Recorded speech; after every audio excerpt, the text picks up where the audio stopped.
What happened in Kano in February sort of like drew the attention of not only Nigerians but the rest of the world, and people are asking, what does this portend for the 2019 elections? Yeah. Of course, it goes to underscore the role of social media in our electoral or democratic process. Well, underage voting has been a subtle part of Nigeria's democracy, but it became quite glaring after the conduct of local government polls in Kano State. That's right. The election exposed a troubling feature of the electoral process in Nigeria after videos of children on voting queues went viral. Since then, the Independent National Electoral Commission has struggled to save face. The clips raised questions as to the efficiency of INEC and credibility of the election process in Nigeria. Now, to unravel the underage voting issue, INEC constituted a committee to probe the matter in Kano State. Well, that panel has already started work and has received submissions and testimonies from 28 political parties. The probe committee says it will get to the root of the matter and make appropriate recommendations. Well, let's now bring in Chairman of the Advanced People's Democratic Alliance, Kabir Shitu, all the way from Abuja. Thank you very much indeed for joining us this time. Thank you. Good morning. Yes, very good morning to you. Well, Kansiak boss, Professor Garba Shika, in an interview, said that the post of underage voting was not true. What's your response to that in view of all the materials that have emerged of that? For us, we believe that in fighting electoral offenses, it is not an easy thing at all to do about. First of all, you have to establish that this underage really went to vote. Secondly, you have to establish how and where. Now you've seen the video that goes viral, but that does not give it to you that yes, there's electoral offenses, because you have not get the real people. You didn't arrest them. There's no arrest at the moment at the place of they commit that offense. And that is what has called for Electoral Offense Commission. When we started this journey in 2011, 2012, when I was the chairman of Interparty Advisory Council, I brought this issue of Electoral Offenses Commission in conjunction with Republican Institute, who sponsored us at that time to put up workshops. Today, it has come to bear on Nigerian that we need this Electoral Offenses Commission. For us, we believe that having Electoral Offenses Commission out of INEC will prosecute people that go into electoral offenses. And these electoral offenses, you must arrest them at the point of act. Not that just to send a viral video, who will believe it? There could be concoct. So therefore, we must wait for the outcome of that investigation. But it has deepened our belief that Electoral Offenses Commission has to be in place, in which National Assembly has already commenced work on that. We commence them, and we urge them to, as quickly as possible, work out modalities for this Electoral Offenses Commission so that our president could assent to it. Yes, of course, I'll still take you up on that Electoral Offences Commission and how much difference it really would make. But let's come back to the 8-man committee set up by INEC. Some are already raising the eyebrows, saying that this same INEC that has been indicted is, coming up with a committee made up of INEC members. And the investigation will be limited only to Kano. Katsina State, for example, that has ample evidence of underage voting is not going to be investigated. And many people have said this underage voting happens in the rural areas too, as a matter of fact, all across Nigeria. What do you think about the constitution of this committee and the limitation put on itself to investigate these allegations?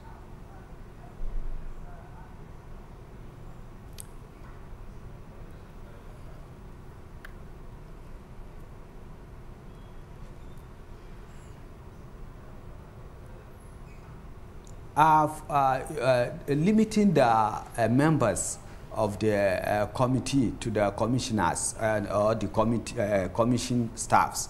That is to tell you there's no way you can stretch INEC. They are the umpire that oversee this election. They have to investigate, and you see they have to go into it. Who do they call? Do they call the staff of another commission? No, the commission are to put up committee, and that is why in Nigeria we always urge our electorates and Nigerians in particular that we should. It is a democracy that is involved. We are still involved. Today we have seen the problem of underage. INEC are investigating. There are other NGOs who can on their own also set up on their own, not necessarily that until they contact INEC. There are somebody that sent the viral video out. Then Nigerians can also put themselves into committee and go and also investigate and compare note with whatever INEC bring out. We must always proffer solution to our problems instead of condemning or using our problem to derail or condemn an organization. Allow them to do their work. NGOs can also put up committees and go and investigate so that we can have various reports. INEC will present their report to the government, and other NGOs will also present their report to the public, and Nigerians will see. And then we now look at those reports and put up a proper solution on how we'll curb this menace of underage voting. It has come to stay with us, but we must put legislation to allow, and that is why we are also strongly saying that Electoral Offences Commission is the best time that should come on board. All right. INEC, of course, in the wake of these allegations, constituted a committee to look at the matter in Kano State and then came up with a conclusion that there was no evidence of underage voting in Kano. And then the Director of Voter Education, Osaze Uzi, admitted earlier that they registered some underage people because the life of their officials was under threat. Is there no contradiction in what is playing out at the moment? Is someone trying to cover up the offense in Kano?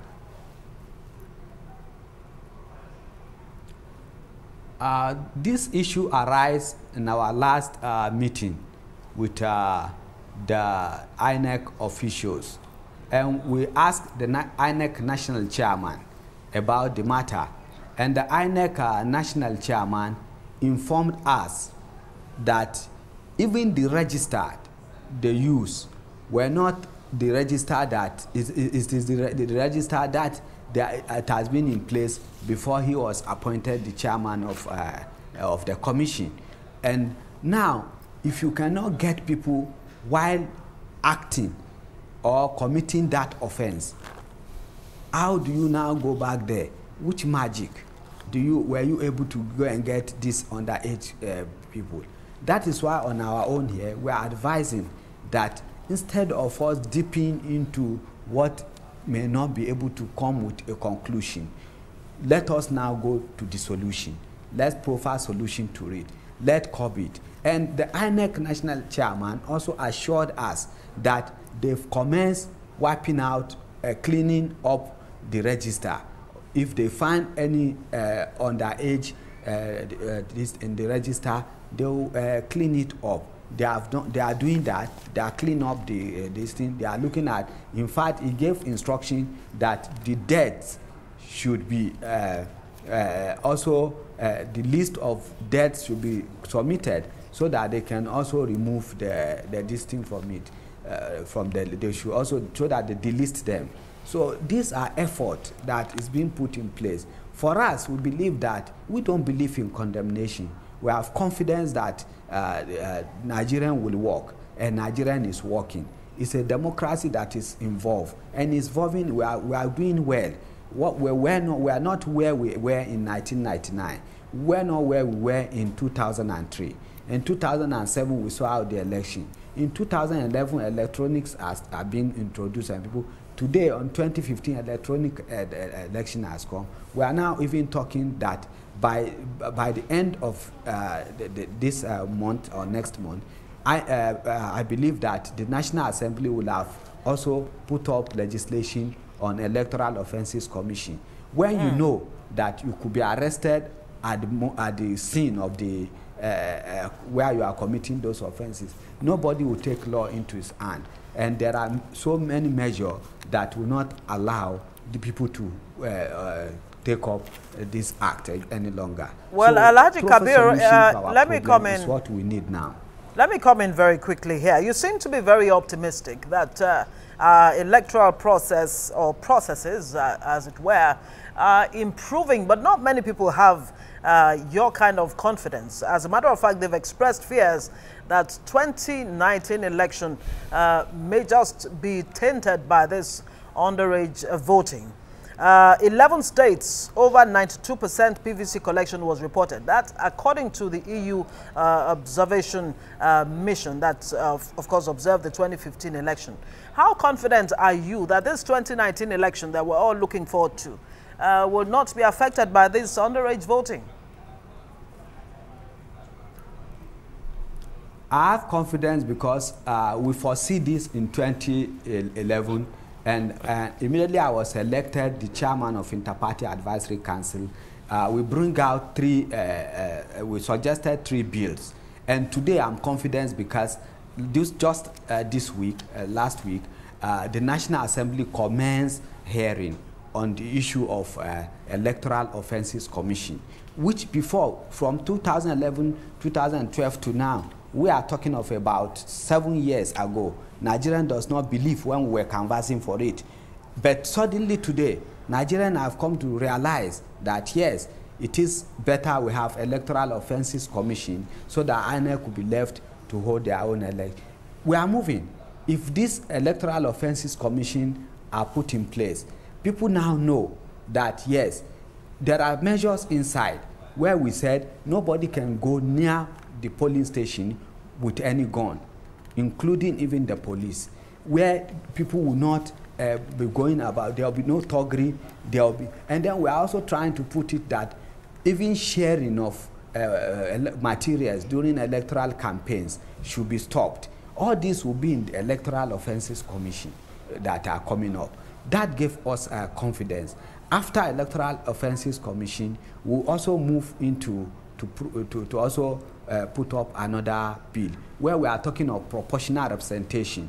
When you have proportional representation, where people believe that even if they could be able to score up to 25 or 30% of elections results in their state or local government or in the national, they will have some people that will go to legislation.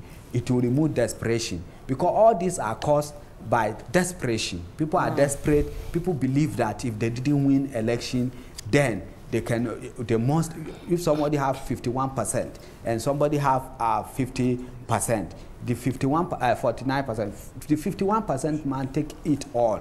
So we want to also curb that one. But we are pushing now for this Electoral Offences Commission.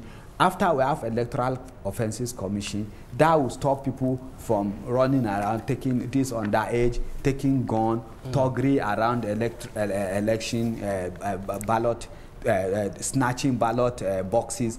That will stop. All right, As we stop that one, we move to the next one. So I have confidence that our electoral process is improving daily. And we should have confidence in our country.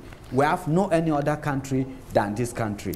As of 2000, we're talking of either military incursion. Today, nobody is talking of military incursion. Even military will not take the law to their hand. They know that people will come in to chase them out. All right, Alhaji. In our electoral process. All right, Alhaji, your optimism, the level of your optimism, it's quite commendable indeed. But if, as they say, pictures don't lie, but if the commission is coming out to deny what was seen in Kano, in pictures and in videos and all of that, I want to ask you, what do you think that this will do to the integrity of the umpire in the eyes of the public?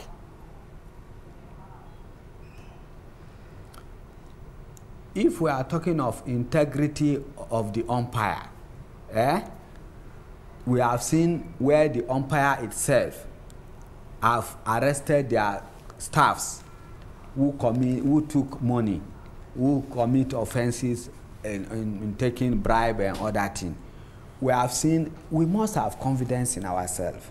We have seen there's no way, you must have some rotten egg. But if you don't, human mind is very, very wicked and very, very, but until you, that is why you have law that regulate human mind. And that is why if you don't have law that regulates certain things, then today I can also take small children, give them a voter's card, take their, put ballot boxes around them, and take the video and send the video to the world and say that anybody can do that. Human mind is very, very wicked. And we should not allow people that want to derail our democratic process by allowing other forces to come in to succeed. We believe in this democracy. We fought for this freedom that we have, and we must allow the process to go on and improve as it goes on. There are countries today that are 200 years of democratic process, and they are still having problems here and there. There's no perfect electoral process worldwide, but we must also manage our own and be able to move the country out of the hole. What do you say then, you know, on the issue of the desperation that you just talked about this do or die attitude towards elections, where, you know, we've heard from analysts that it's not only the politicians that are involved in trying to circumvent the electoral process. The judiciary is involved, electoral officials themselves, the police, you know, the security of operatives and the rest of them. So everybody really is guilty of trying to, you know, negatively impact on Nigeria's political and democratic process. But let me put that aside. There's the issue of double registration that further complicates this whole thing. We hear about the governor of a state who is alleged to have registered twice, if not more.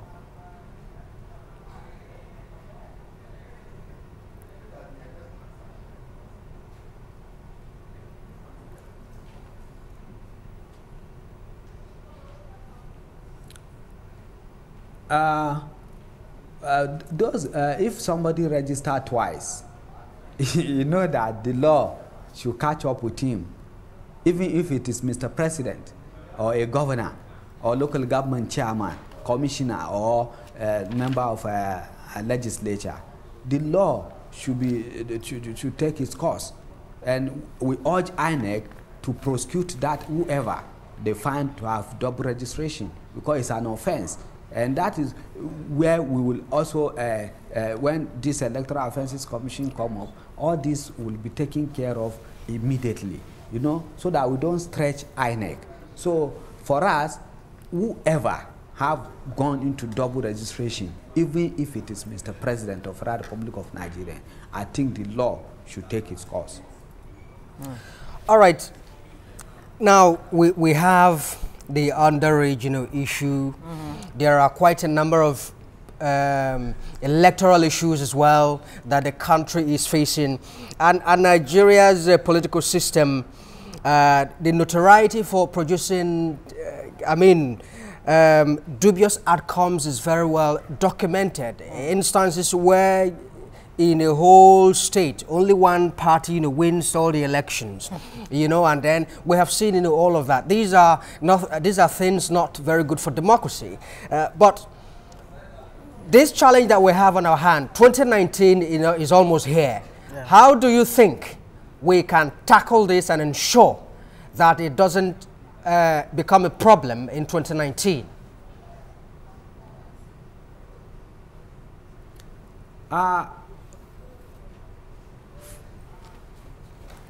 For us, we believe that 2019 election will come and go, but the people will determine how that election is being taken place. First of all, as a party and as Nigerians, we must go canvassing to Nigerians. We must let them know that these are the programs of our political parties that we want to take up before them. You must go, but until you remove one thing in the people's mind, because ours today, politics to us is about, to most of Nigerians, is about buying and selling. We must let them know that the only way for you to have good governance is voting those people you know that can work, get there, and do the work for you. You don't go and take 10,000 naira or 1,000 naira and then wait for another 4 years. When you go into money politics, you should believe that you take that money, and then when they get back to office, they want to recoup their money. Until we decommercialize our political process, one party taking one state or taking the whole country cannot stop. It depends on human mind, especially Nigerian mindset, who believe that whatever I can get today, I should get it. We should start inculcating ideological political parties. That's why APDA is an ideological political party. And whenever people come to us and say, look, I say, no, we don't jump around. You must look at like minds who are ready to move this country forward, who are ready not to just go and take money and sell their rights. That mindset of Nigeria must be displeased with. If not, there's no way, nothing, no law you can put in place if you don't change this mindset of Nigerian about money politics. We will still find ourselves a ruling party. Even if you change the sequence, I tell people, change the sequence of the election. It does not help anything. We are in this political process. I've been here for over some years, 20, 25 years. I've seen people coming to me to say, oh, your party, who are the godfather that are behind your party? We want to see T.Y. Denjuma around your party. We want to see IBB around your party. And I ask them why. They say, these are people that can give money now. You must have, I say, so you have not moved out of this money politics? We want to see, is Tinubu with you? Until that is removed, and people are start asking, okay, what are your ideology? What do you stand for? What are you going to do to us in 1990? Alhaji Kabir Shitu. Until we move our political system from monetary to ideological political party. And APDA is giving Nigerians that ideological political party. All right, thank you very much, Alhaji Kabir Shitu. Very well said. Politics of ideology. That is what will solve the multiple problems that Nigeria faces in its democratic process. Whether, you talk about money politics and all of that, those are all symptoms of a mindset that seems to be wrong. Thank you so much for joining us on the show this morning, as always.